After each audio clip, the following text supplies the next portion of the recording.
Une tablette a été retrouvée représentant Nimrod qui était un géant mesurant environ 2 fois la taille moyenne des hommes de cette époque et une colline surmontée de 2 soleils.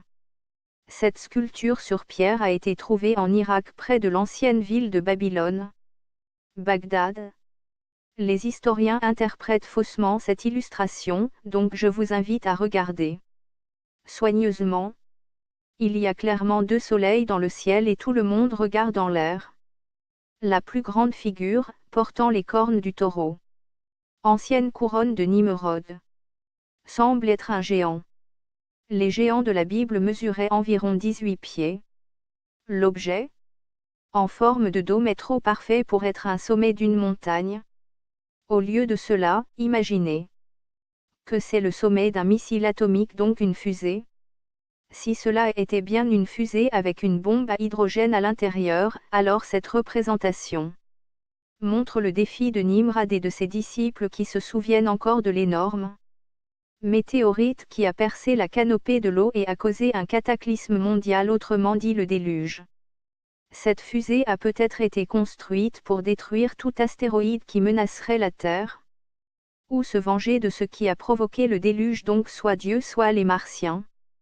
Les hommes avant le déluge étaient des géants qui pouvaient vivre 1000 ans comme l'homme moderne 100 ans et leur technologie était bien plus avancée que la nôtre. Ils savaient probablement fabriquer des avions et des fusées et des bombes atomiques.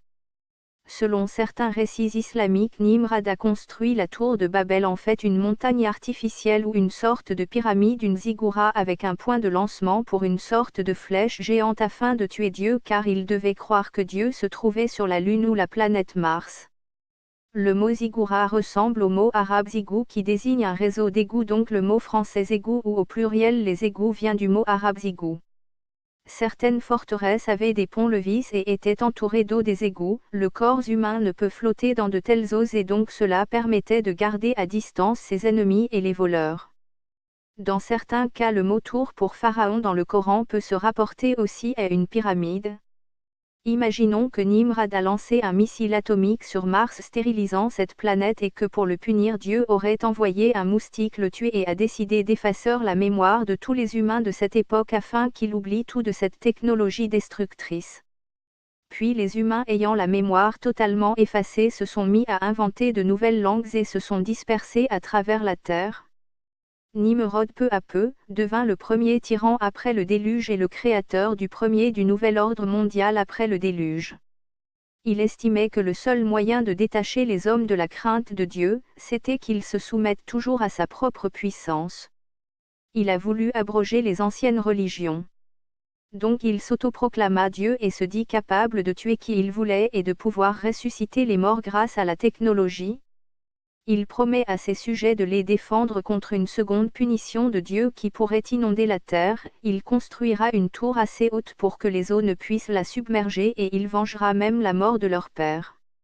Le peuple était tout disposé à suivre les avis de Nimrod qui les terrorisait par sa force surhumaine. Considérant l'obéissance à Dieu comme une servitude, ils se mirent à édifier la tour qui fut terminée plus vite que prévu. Donc il fit construire selon des écrits islamiques une flèche géante pour tuer Dieu. D'un autre côté, il n'y a pas d'inscription pouvant certifier que ce géant gravé soit Nimrod. Il peut aussi s'agir de Dul-el-Karnayn qui était celui qui a fermé un passage entre les humains et le peuple de Gog et Magog. Dul-el-Karnayn étant décrit comme étant l'homme aux longues cornes.